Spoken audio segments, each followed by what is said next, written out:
Good morning. खरं सांगू का, आई झाल्यानंतर घरातलं प्रत्येक काम आपलं राहत नाही, त्यात आपल्या छोट्या पार्टनरची एंट्री होते.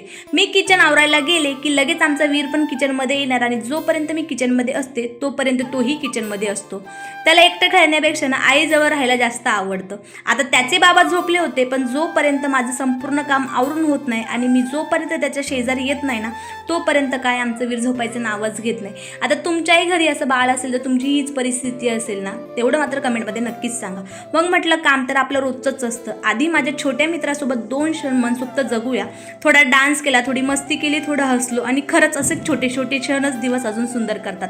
मग म्हटलं चला नेहमीप्रमाणे आपलं जे काही किचन आहे ते सर्व किचन क्लीन करून घेऊया आणि असा माझ्या दिवसाचा शेवट केला. आणि हो मंडळी, उद्यापासून आपल्या चॅनेलवरनं एक नवीन सिरीज सुरू होते. बऱ्याच जणांचे मला मेसेज येतात कंटेंट क्रिएशन सुरू करायचं आहे पण सुरुवात कशी करायची म्हणून. मी अगदी सोप्या भाषेत छोट्या छोट्या टिप्स तुम्हा सगळ्यांसोबत शेअर करणार आहे. जर तुम्हालाही कंटेंट क्रिएशन बनायचं असेल किंवा सोशल मीडियावर सुरुवात करायची असेल ना तर उद्याचा व्हिडिओ नक्की बघा आणि मला सबस्क्राईब करायला मात्र विसरू नका. भेटू नेक्स्ट ब्लॉगमध्ये.